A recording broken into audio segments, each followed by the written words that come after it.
Assalamualaikum. How are you? This is Mohammed Maris Sheikh.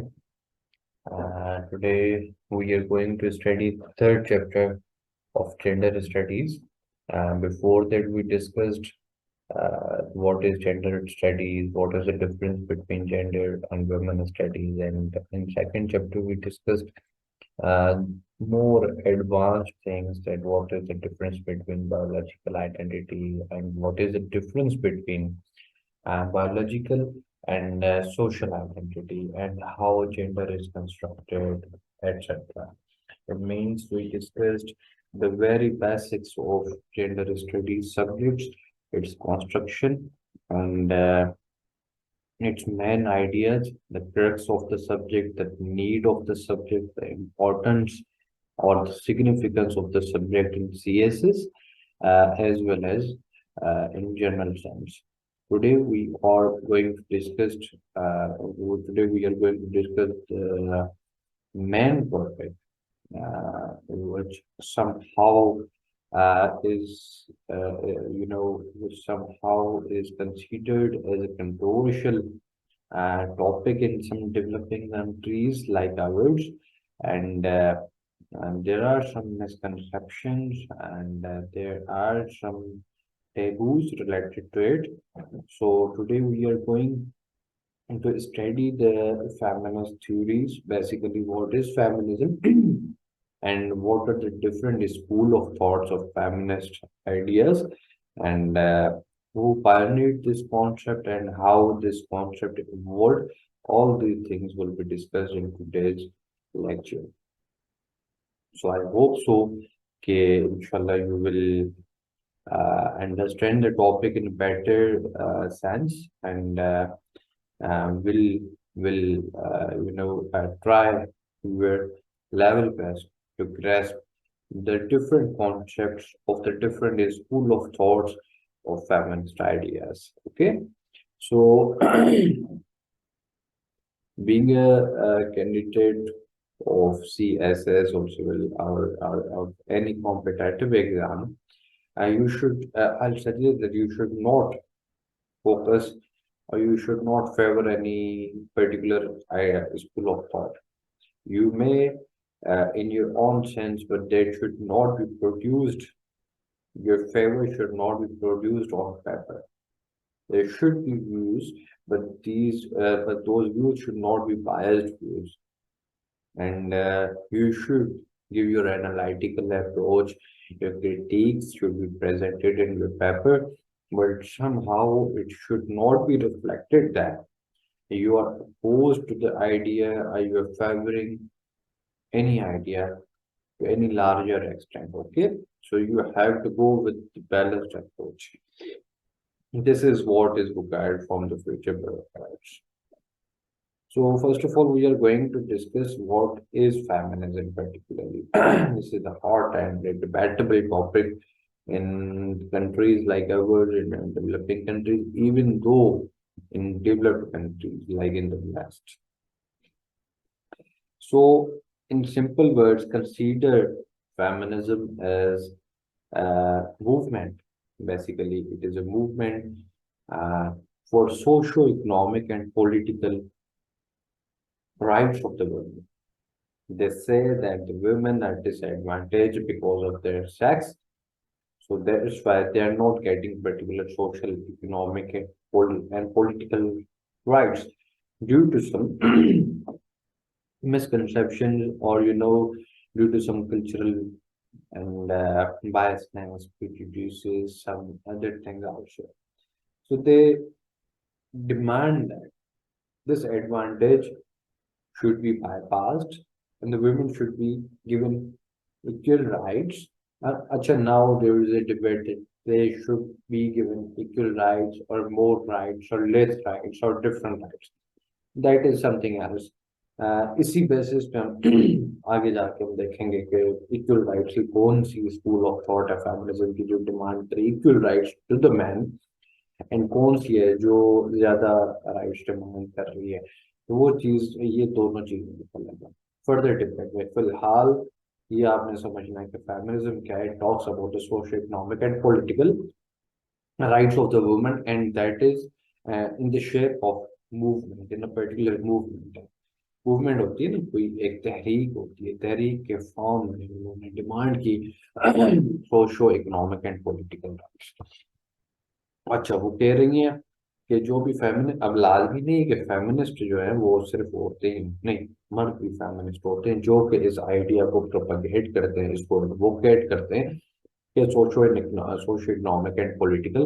अच्छा, socio economic political right, सब rights जो है ना समअप हो जाते हैं।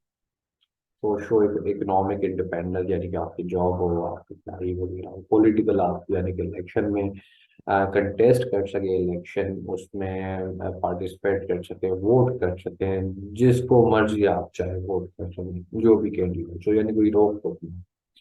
और औरतें भी जो है सिमिलरली खड़ी हो सकें इलेक्शन में और इलेक्शन लड़ सकें। ये एक पॉलिटिकल फ्रीडम है, पॉलिटिकली आपका ओपिनियन हो, पॉलिटिकली आपको फ्रीडम हो कि आप किसी भी पार्टी को, किसी भी आइडियोलॉजी को सपोर्ट कर सके। यानी कि इन जनरल सेंस में कोई भी आपके ऊपर कोई रोक टोक ना हो। जिस तरह से मर्दों को आज़ादी दी गई है, उसी तरह आप औरतों को आज़ादी देंगे। और इकोनॉमिक में मैंने जैसे आपको बताया कि फ्रीडम हो कि आप इंटरप्रेन्योरशिप करें, कोई बिजनेस करें, कोई जॉब करें, कोई भी जॉब लिमिटेड ना हो, कितनी भी ये जॉब जो औरतें नहीं कर सकती हैं, ये मर्द नहीं कर सकते, फलाना। सोशली उनकी एक अपनी पहचान हो। और होता है ना, बात दफा होता है कि कई जगहों पे औरतों का जाना मामूल होता है, और रिलीजियस जगहों को छोड़ के बाकी जो जगह है उनको, उनकी मैं बात कर रहा हूँ जनरल। यदि औरतों को जरूरत नहीं है कि ये इतना पढ़ सके हैं, जैसे अभी रिसेंटली अफगानिस्तान में ये इस पे डिस्कशन और वेब चल रही है कि उनको रिस्ट्रिक्ट किया हुआ है कि वो जो है वो यूनिवर्सिटी में एजुकेशन हासिल नहीं कर सकते।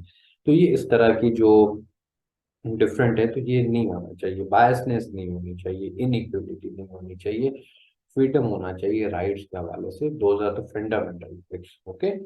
और फेमिनिस्ट ये परसीव कर रहे हैं कि ये बायसनेस जो है वो it is basically based on their self, because they are females, because they are women, that's why they are at disadvantage, and this advantage should be thrown away, and they should be given equal rights, okay। अब उसमें उन्होंने उसके हवाले से जाहिर सी बात है काफी उन्होंने मूवमेंट चलाई, उस मूवमेंट्स में डिफरेंट स्ट्रेटजीज थी। कुछ ग्रुप्स की स्ट्रेटजी कुछ ग्रुप्स की स्ट्रेटजी अच्छी थी, कुछ की प्रोटेस्ट वाली शेप अख्तियार कर गई थी, कुछ की जो है लीगल फाइट थी कोर्ट्स वगैरह के थ्रू, और कुछ की सेमिनार्स वगैरह करके अवेयरनेस फैला के इस तरह की थी। तो ये डिफरेंट है, वो आगे जाके फाइट करें। सबसे पहले मॉडर्न दौर में वैसे तो फेमिनिज्म अज़ल से स्टार्ट है, जब से वजूद आया औरत और मर्द का, और जब से उनमें इक्वलिटी है, तो समहाउ अपने बिहाफ पे और अपने हक के लिए लड़ती रही हैं, आवाज उठाती रही हैं।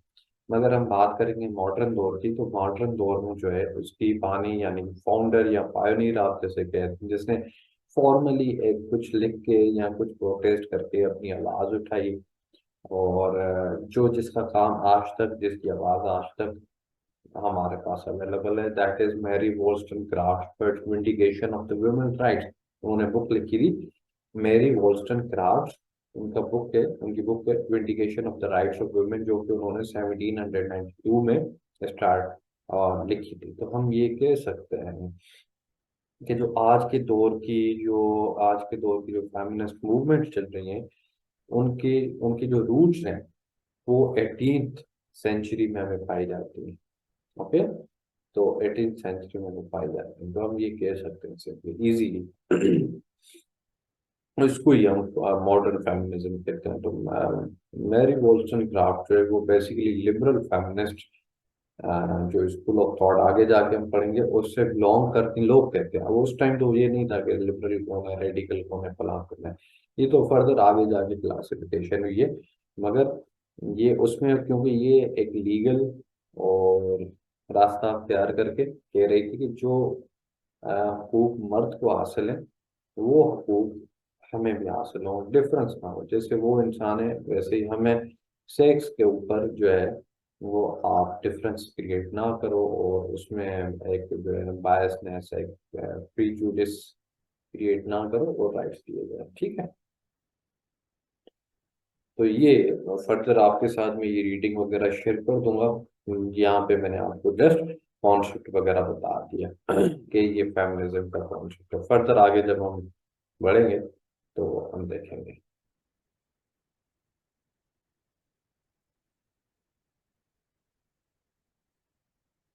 तो बेसिक फेमिनिस्ट आइडियाज आप देख लें, जो कि आज भी प्रिवेल कर रहे हैं, आज की बेसिकली हम बात करेंगे। तो वो है working to increase equality, which is critical of status quo and advocates change towards equality।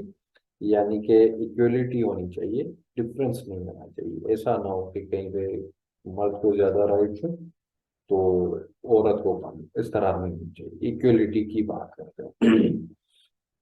expanding human choices, reintegration of humanity, not just two spheres, female and math. ये जो हमने सेकंड चैप्टर में स्टडी किया था कि जी पहले तो binary approach हुआ करती थी कि जी just male and female sexual identity है, नहीं। मगर आजकल ये थोड़ी एडवांस हो गई ये चीज़ें, और थ्योरीज भी एडवांस हो गई। जैसे हमने LGBTQ का डिस्कस किया था और क्यूअर थ्योरी का हमने डिस्कस किया था। उसमें वो कह रहे हैं कि नहीं जी, the sexual identity should not be limited to female and male as well, बल्कि it should be expanded to transgender, lesbian, sexual, bisexual and etcetera. तो फिर तो ये कहते हैं कि ये आइडेंटिटी फजूल है। यानी हमने आइडेंटिटी पे लिमिट ही नहीं करना चाहिए लोगों को। तो वो सारी डिस्कशन हम जो है वो सेकंड चैप्टर में ऑलरेडी कर चुके हैं, ठीक है। तो सेकंड जो है मकसद फेमिनिस्ट आइडियाज का क्या है कि there should be expanded number of human choices. Then there is eliminating gender stratification. Laws and rights should be equal for all people irrespective of sex। ठीक है, यानी कि इसका भी अदर सेंस में क्या है कि इक्वलिटी की बात कर रहे हैं, मगर यहाँ पे और हमने क्लियर कर दिया कि वो जेंडर स्ट्रेटिफिकेशन को खत्म करना चाह रहे हैं। Fourth one is ending social sexual violence, जो कि उमूमन आप देखेंगे और आगे जाके हम इसको इन डिटेल भी काफी पढ़ेंगे कि व्हाट इज सेक्सुअल वायलेंस। इसके अंदर फिर अकसाम आ जाती हैं, जैसे डोमेस्टिक वायलेंस हो गया, मैरिटल वायलेंस हो गया, रेप एटसेट्रा, एसिड अटैक्स वगैरह। इनको भी ये भी लिमिटेड है। डोमेस्टिक वायलेंस भी ऑब्वियसली लिमिटेड है, and to women acid attacks are limited to women. तो यानी कि ये जस्ट उसकी सेक्स के ऊपर उसको डिसएडवांटेज है, and that's why she is being treated like this, and she is ending up in having sexual violence by their partners, or yeah, by the male of society. Then there is promoting social sexual freedom and open control over their sexuality and reproduction।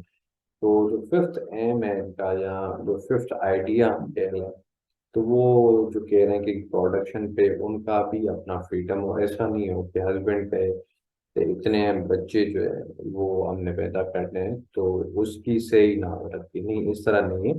क्योंकि obviously जो जो reproduction system है it goes in the body of female, और जो भी सारी जो भी तकलीफ वगैरह होती है या जो भी मैकेनिज्म है, ऑब्वियसली वो she has to be, women has to be. तो उसकी रजामंदी तो लाजमी है, उसका उस प्लानिंग में हिस्सा लाजमी। अगर उसका यानी कि नहीं है तो उसको फिर नहीं होना चाहिए, ठीक है। तो उसका कंट्रोल होना चाहिए, क्योंकि वो उसकी बॉडी है, तो उसके ऊपर उसका कंट्रोल होना चाहिए। तो दीज आर द बेसिक। वैसे तो बहुत ज्यादा है अगर हम डिटेल में जाएं, मगर बेसिक जो है कंप्रिहेंसिवली और बेसिक फंडामेंटल जो आइडियाज हैं फेमिनिस्ट के, वो ये पांच हैं। ओके, तो this is all from this lecture. इंशाल्लाह we are going further tomorrow, and we will see what are the liberal feminist ideas and what are the radical feminist ideas. Thank you so much.